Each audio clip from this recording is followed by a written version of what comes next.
The capital நண்பர்களுக்கு வணக்கம். நான் உங்கள் நிரஞ்சன். தமிழ்நாட்டில் தீராத ஒரு பிரச்சனை இருந்துகிட்டே இருக்குங்க. காவேரி பிரச்சனையா, கச்சத்தீவு பிரச்சனையா, இதெல்லாம் எதுவுமே கிடையாதுங்க. சீமான், விஜயலட்சுமி இந்த ரெண்டு பேருக்கு இடையில இருக்கக்கூடிய பிரச்சனை தான் தமிழ்நாட்டில் எப்பவுமே முடிவுக்கே வராத ஒரு பிரச்சனையா இருந்துட்டு இருக்கு. ஆனா உச்சநீதிமன்றம் இந்த விவகாரத்தை முடிச்சு வச்சுட்டாங்க. என்னங்க சொல்றீங்க? சுப்ரீம் கோர்ட் இப்படி பண்ணிட்டாங்களா அப்படின்னு நீங்க கேக்குறீங்கல்ல. ஆமாங்க, அதுதான் நடந்திருக்கு. அதைத்தான் இந்த வீடியோல நம்ம இன்னைக்கு விரிவா பார்க்க இருக்கிறோம். அதுக்கு முன்னாடி நம்ம சேனல்ல இன்னும் நிறைய பேர் சப்ஸ்கிரைப் பண்ணாம பார்த்துட்டு இருக்கீங்க. உடனே சப்ஸ்கிரைப் பண்ணிக்கோங்க. அப்பதான் இந்த மாதிரியான ரொம்ப முக்கியமான விஷயங்கள் உங்களுக்கு உடனுக்குடன் வந்து சேரும். சரி, வாங்க வீடியோக்குள்ள போலாம். நாம் தமிழர் கட்சியுடைய தலைமை ஒருங்கிணைப்பாளர் சீமான் மீது நடிகையான விஜயலட்சுமி பாலியல் வன்கொடுமை புகார் அப்படின்றது தெரிவிச்சுக்கிட்டே தான் இருக்காங்க. கிட்டத்தட்ட 10 வருடங்களுக்கு மேல, இன்னும் சரியா சொல்லணும்னா 12, 13 வருடங்களுக்கு மேல இந்த பிரச்சனை நீடிச்சுக்கிட்டே தான். கடந்த 2012ஆம் ஆண்டு விஜயலட்சுமி சீமானுக்கு எதிராக கொடுத்திருந்த அத்தனை புகார்களையும் திரும்ப பெற்றுட்டு பெங்களூருக்கே போயிட்டாங்க.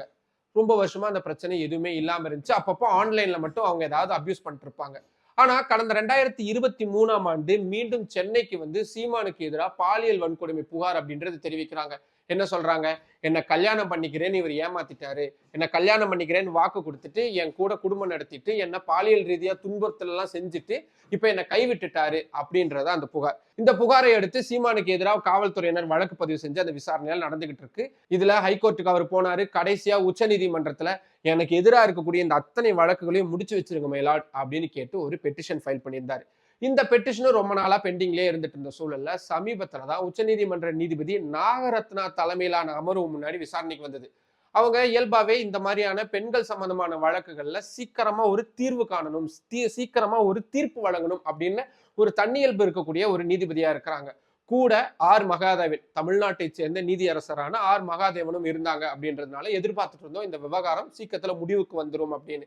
ஏற்கனவே இந்த வழக்கு விசாரிச்ச இதே 2 நீதிபதிகள் அமர்வு சீமான் தரப்பு இந்த விவகாரத்துல விஜயலட்சுமி கிட்ட மன்னிப்பு கேளுங்க, என்ன பேசிக்கிட்டு இருக்கீங்க, ஒரு லேடியை பத்தி இப்படிதான் நீங்க பேசுவீங்களா அப்படின்னு கடுமையான கோபத்தெல்லாம் வெளிப்படுத்தியிருந்தாங்க.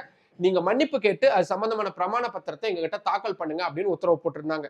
அதுக்கப்புறமா சீமானும் அந்த பிரமாண பத்திரத்தை தாக்கல் செஞ்சிருந்தார். இந்த வழக்கு 2025 செப்டம்பர் 24ஆம் தேதி உச்சநீதிமன்றத்தில் மீண்டும் விசாரணைக்கு வந்துச்சு. விஜயலட்சுமி தரப்புல ஆஜராகி இருந்த வழக்கறிஞர் சீமான் கிட்ட நீங்க மன்னிப்பு கேட்க சொல்லியிருந்தீங்க, அந்த அபிடவிட்டை படிச்சு பாருங்க, அப்போ அவர் என் மேல வன்மத்தை தான் கக்கி இருக்காரு. நீங்க மன்னிப்பு கேட்கணும்னு சொன்னதுக்கு அப்புறம் கூட தமிழ்நாட்டுல நிறைய ஊடகங்கள்ட்ட அவர் பேசும்பொழுது என்னை பத்தி மிக அவதூறா பேசி இருக்கிறாரு. அதனால இந்த மன்னிப்பை ஏத்துக்க கூடாது அப்படின்னு விஜயலட்சுமி தரப்பு வழக்கறிஞர் சொல்றாங்க. உடனே சீமான் தரப்பினர் என்ன சொல்றாங்க? கிட்டத்தட்ட 12, 13 வருஷமா இந்த பிரச்சனை நீடிச்சுக்கிட்டு இருக்கு, எனக்கு இந்த விஷயத்தை முடிச்சு விடுங்க, நான் என்ன பண்ணணும் அப்படின்னு கேட்கறாங்க. உடனே நிலைமையை புரிஞ்சுக்கிட்ட நீதிபதிகள், சரிங்க, 2 பேருமே மன்னிப்பு கேளுங்க, 2 பேருமே இந்த விஷயத்துல ஒருத்தருக்கு ஒருத்தர் நீங்க புகார் தெரிவிச்சிருப்பீங்கல்ல, அத்தனை புகாரையும் வித்ட்ரால் பண்ணுங்க, அதாவது திரும்ப பெற்றுங்க, இந்த பிரச்சனையை இத்தோட முடிச்சுக்கலாம், நீங்க அவர்கிட்ட மன்னிப்பு கேளுங்க, அவர் உங்ககிட்ட மன்னிப்பு கேட்கும் அப்படின்னு சொல்றாங்க. உடனே விஜயலட்சுமி தரப்பு வழக்கறிஞர் என்ன சொல்றாங்க?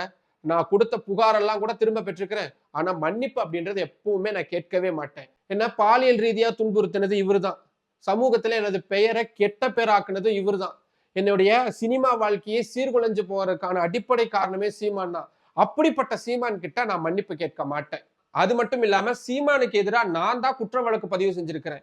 ஏன் எனக்கு எதிராக அவர் ஏதாவது கேஸ் ஃபைல் பண்ணிருக்கலாம்ல? பண்ண மாட்டாரு. அப்படி எனக்கு எதிராக சீமான் எந்த வழக்கையும் தாக்கல் செய்யாம இருக்கக்கூடிய சூழல்ல நான் எதுக்கு அவர்கிட்ட மன்னிப்பு கேட்கணும்? இது என்னுடைய ரெப்புடேஷன் சம்பந்தப்பட்டது, நான் கண்டிப்பா பண்ணவே மாட்டேன்.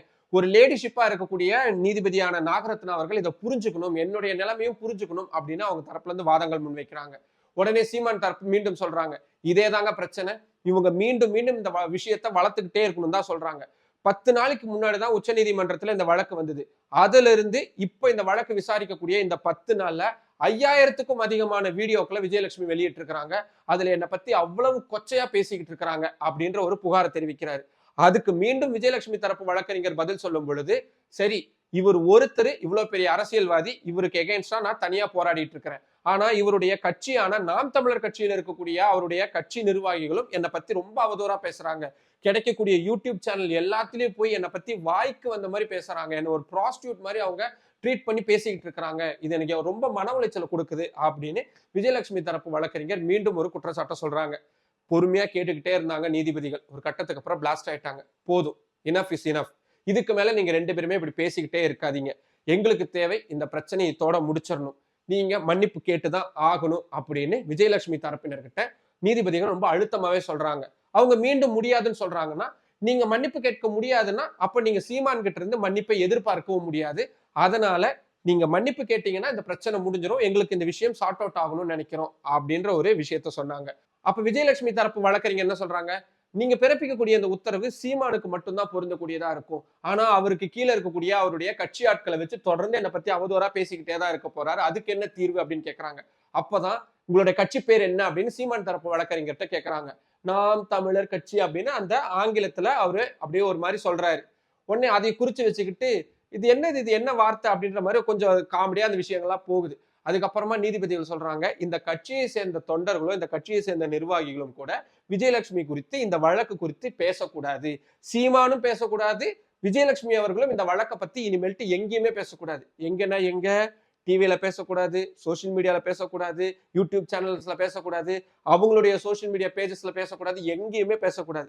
அப்படி மீறி நீங்க யாராவது நடந்துக்கிறீங்க அப்படின்னா அதை நாங்க கண்டெம்ட் ஆஃப் கோர்ட்டா பார்ப்போம், உங்களுக்கு எதிராக கடுமையான நடவடிக்கை எடுப்போம் அப்படின்ற ஒரு எச்சரிக்கையும் கொடுத்திருக்கிறாங்க.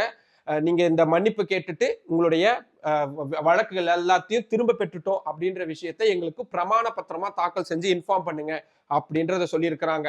ஸோ எனக்கு தெரிஞ்சு ஓரளவுக்கு இந்த விஷயம் இத்தோட முடிஞ்சிருச்சு அப்படின்னு எதிர்பார்க்கலாம். ஆனாலும் கூட விஜயலட்சுமி இல்ல நான் மன்னிப்பு கேட்க மாட்டேன்னு சொல்லியிருக்கிறாங்க. ஒருவேளை அவங்க மன்னிப்பு கேட்க மாட்டேன்னு மீண்டும் பிரமாண பத்திரம் தாக்கல் செஞ்சாங்கன்னா மீண்டும் இந்த விஷயம் முதல்ல இருந்து வரும் அப்படின்னு எதிர்பார்க்கலாம். அதே நேரத்துல 2 பேருமே தாக்கிக்க கூடாது, ஊடகங்களை தாக்கிக்க கூடாது, ஒருத்தருக்கு ஒருத்தர் பேட்டி கொடுக்க கூடாதுன்னு சொல்லியிருக்கிறாங்க. அதுவும் ரொம்ப ரொம்ப முக்கியம். பேசாம இருக்க போறாங்களா, இல்ல விஜயலட்சுமி தொடர்ந்து இந்த மாதிரியான வீடியோக்களை போட போறாங்களா, பத்திரிகையாளர் சந்திப்புல சீமான் விஜயலட்சுமி குறித்து இப்படி வெகுண்டெழுந்து பேசுறத கண்டினியூ பண்ண போறாரா அப்படின்றதெல்லாம் பார்க்க வேண்டியதா இருக்கு. மொத்தத்துல ஒரு ரொம்ப நாளா தமிழ்நாட்டுக்கு தொடர்ச்சியா ஒரு ஹெட்லைன்ல இருந்துகிட்டே இருக்கக்கூடிய இந்த விஷயம் உச்சநீதிமன்றம் இப்படி தலையிட்டு இருக்கிறதுனால முடிவுக்கு வருது அப்படின்றத ஒரு அளவுக்கு புரிஞ்சுக்கலாம். இப்ப இந்த விவகாரத்துல உச்சநீதிமன்றத்துடைய இந்த அணுகுமுறையை நீங்க எப்படி பாக்குறீங்க? சீமான் தரப்புக்கு இது வெற்றியா, இல்ல விஜயலட்சுமி தரப்புக்கு வெற்றியா? அப்போ விஜயலட்சுமி தரப்பு என்ன எதிர்பார்த்தாங்க, அவங்களுக்கு எதிர்பார்த்தது கிடைச்சிருச்சா அப்படின்னு நிறைய கேள்விகள் இருக்கு. மொத்தத்துல இந்த விவகாரம் குறித்தும் உச்சநீதிமன்றத்துடைய இந்த அணுகுமுறை குறித்தும் உங்களுக்கு எது தோணுனாலும் அதை கீழே கமெண்ட் பாக்ஸ்ல சொல்லுங்க. மற்றும் ஒரு வீடியோவில் சந்திக்கலாம். நன்றி. நம்மளோட இந்த கேபிட்டல் சேனலை இன்னும் நிறைய பேர் சப்ஸ்கிரைப் பண்ணாம பார்த்துட்டு இருக்கீங்க. உங்களுக்கே தெரியும், உங்களுடைய ஆதரவை நம்பி மட்டும்தான் இந்த சேனல்ல டெல்லியிலிருந்து எங்கக்கூடிய முதல் தமிழ் யூடியூப் சேனலா நடத்திக்கிட்டு இருக்கிறேன். இப்போ சீமான் விஜயலட்சுமி சம்பந்தமான விவகாரம் இந்த அளவுக்கு டீட்டெயிலா உங்களுக்கு எங்க தேடினாலும் கிடைக்காதுங்க. ஆனா உச்சநீதிமன்றத்துடைய நிகழ்வுகளை நேர்ல பார்த்து தமிழ் மக்கள்கிட்ட இந்த மாதிரியான முக்கியமான விஷயங்கள் போய் சேரணும் அப்படின்றதுக்காக தான் டெல்லியில இருந்து சேனலை ரன் பண்ணிட்டு இருக்கிறேன். அதனால நம்ம வீடியோஸை நிறைய பேர் கொண்டு போய் சேருங்க, லைக் பண்ணுங்க, கமெண்ட் பண்ணுங்க. உங்களுடைய ஆதரவை அதிக அளவில் தாருங்கள். நன்றி.